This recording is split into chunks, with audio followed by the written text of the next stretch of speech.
that na-pass late the graces stage of a national competition. That's why full support talaga sila. Ang Angel bilang isang survivor ng Typhoon Yolanda, so ikaw yung makakapag-share ng itong experience, lesson sa mga katulad ng namin, mga kababayan mo na nakaka-experience ngayon ng ganitong flood sa Metro Manila.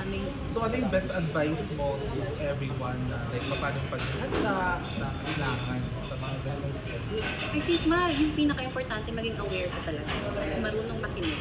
Kasi ngayon ang dami ng awareness na binibigay pero tayo ninineglect natin. Yeah. Hindi natin ina-adapt sa sarili natin. Kahit alam naman natin kung ano yung gagawin.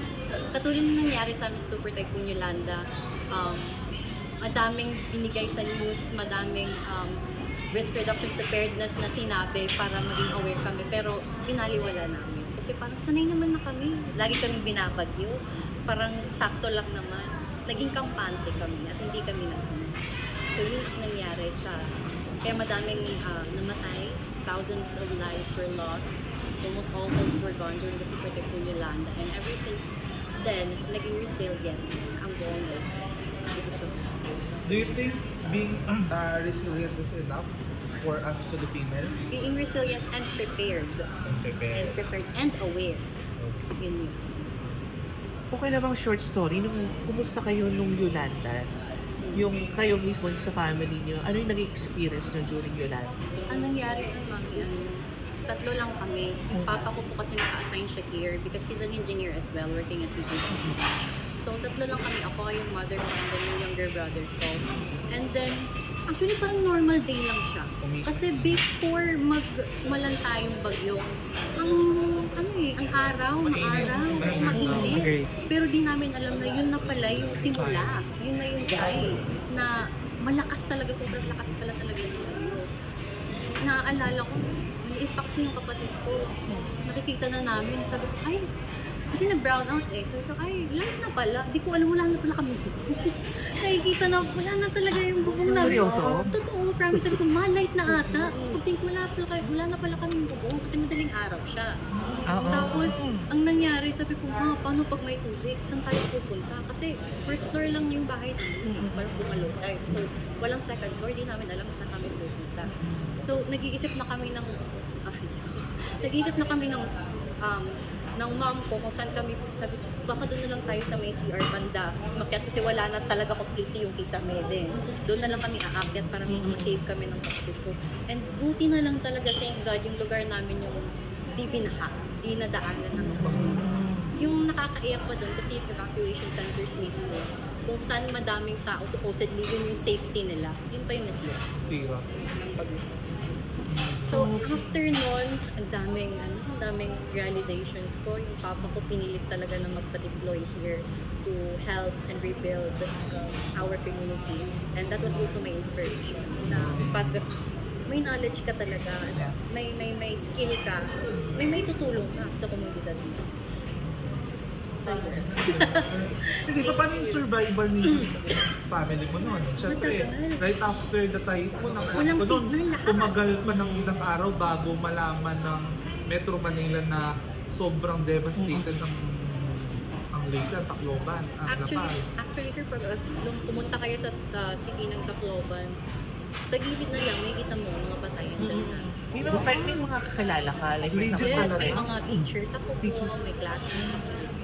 Wala. So, at that time parang I was just super blessed and super thankful sa life na binigay sa amin. Kasi if ever talaga nang itulog, wala talaga kami. Kasi nagtatago na kami sa ilalim ng lababo namin eh. Yun na lang yung pinaka-safe eh. Parang yun na yung safe haven namin ng me, my mom, and my younger brother. Kasi tatlo lang kami. So, parang doon mo na-appreciate kung ano yung present. And doon mo na-appreciate kung gaano kayo importante pala ang paghahanda. Ilan taon ka nandun? 13 ata po. Magets ka pa naman. Kumusta yung pag-evict yung typhoon sa inyo ng madaling araw? Parang nag-whistle na yun. Kasi madaling araw siya. So, di mo alam. At ang nakakatakot pa nun kasi after nun, may mga rumors pa na may tsunami daw, ganyan, may second wave daw. So kami, umakyat na naman kami. Natatakot na kami eh. Kailangan na namin i-prepare yung sarili namin. So, umakyat talaga kami ng bundok. Umakyat kami ng bundok. Okay. I think it was around 2 a.m. or 3 a.m. in the morning. Ako, mama ko, tsaka kapatid ko, umakyat kami ng bundok. Muntikan pa kami malaglag sa pangin. Kasi lahat ng tao nagpapanik. Correct. Lahat ng tao talaga nagpapanik. Hinintay namin until lumitaw na yung araw. Kasi nakakatakot pa doon. Dami namin sobra sa bundok na yun. Na baka possible pa na mag-landslide. Magkaroon ng soil erosion kasi ang dami namin sa taas eh. Anong dalag nyo? Siyempre emergency, sarili nyo, oo. Tapos yung mga important papers, yun na lang talaga. Kasi pag ganun, iniisip mo na lang buhay. Correct. Wala nang ibang buhay na lang. Hindi, yung food, kumusta yung food ninyo? Ayun, pinaka-blessed kami na bagong stock kami sa grocery store namin. So yung grocery store namin, yun yung pinaka-iniingatan ng buong pamilya kasi yun na yung source of food namin ng whole family. Pati relatives ko, family friends, from all Leyte. Kasi nagdaransin natin.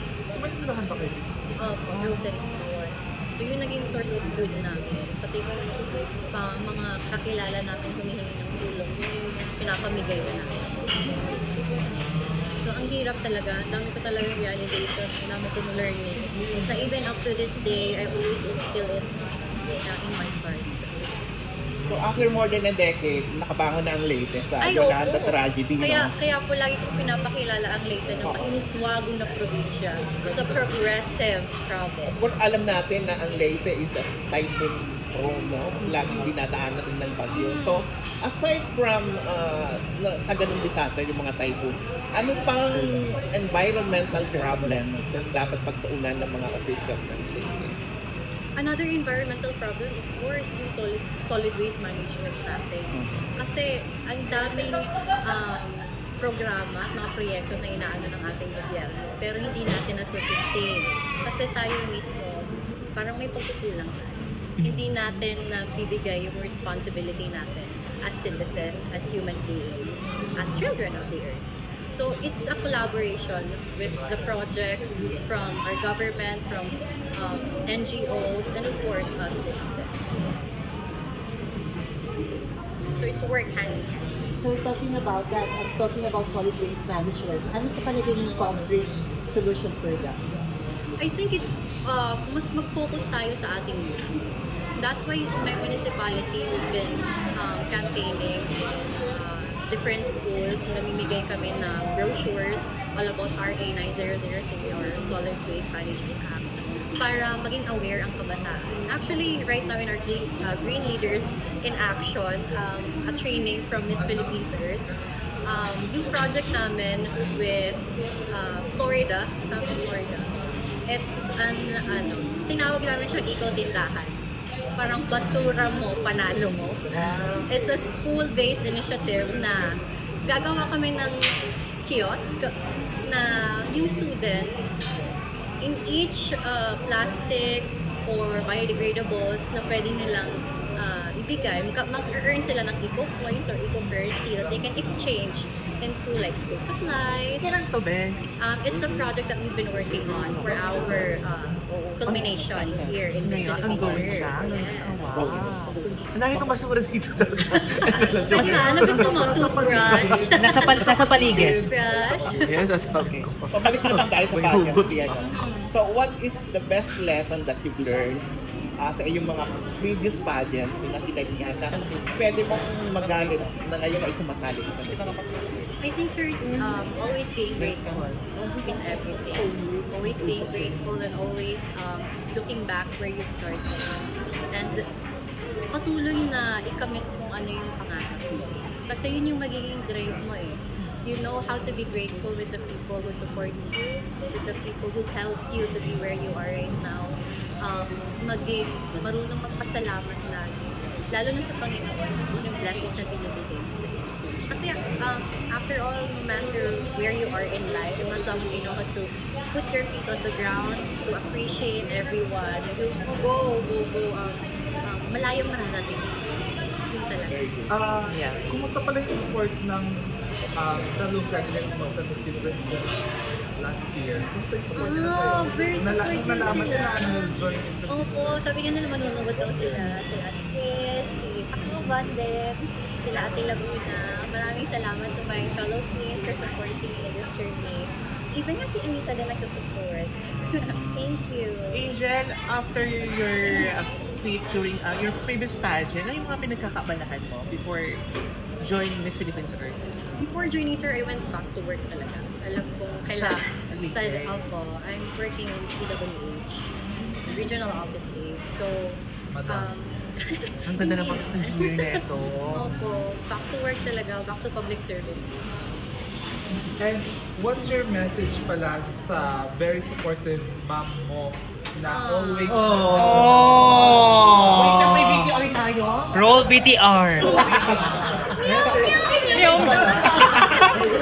Message sa very supportive tita and mother. Of course, Mara! nung unang sali ko pa lang po kasi ng pageant, it was Binibining La Paz, si Villa Torres, the municipality that I am representing right now. Na-attract na po niya talaga. Kasi after nag-post siya ng may beauty queen, ganyan. Sumunod-sunod na po yung journey ko after.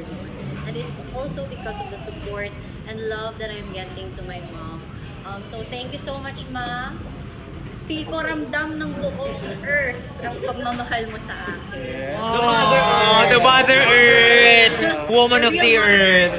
The woman of the earth, the mother. Mother of the Earth. Thank Ang you. unang kinakabahan kaysa kay Angel. Ako nang umiiyak. Ay, wait, medyo ano na ako, kumusta si tita yung sa pag-handle sa inyo during the typhoon?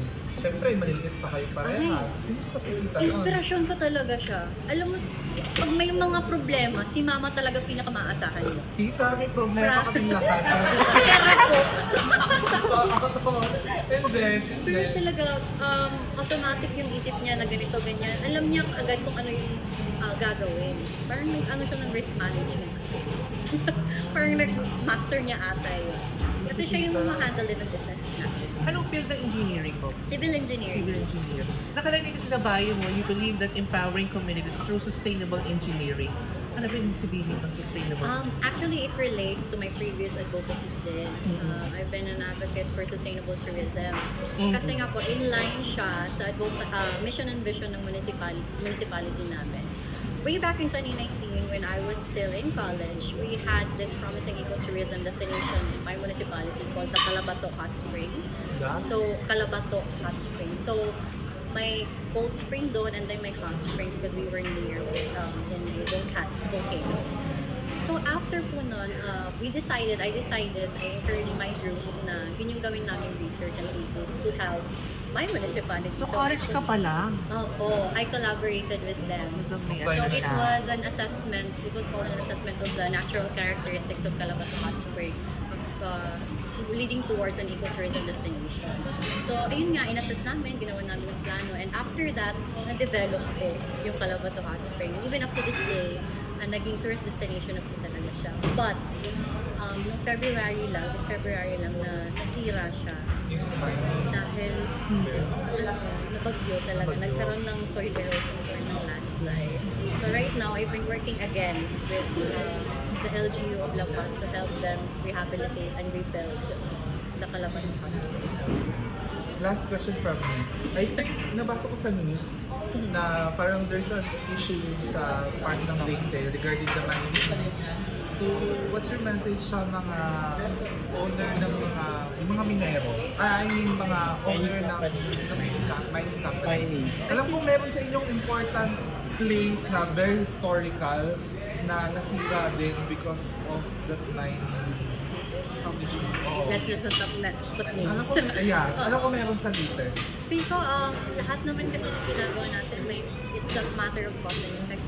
Sometimes na-neglect natin yung effect nito because of our needs. Because we were thinking of just kung ano yung makukuha natin ngayon rather than thinking for our future generations.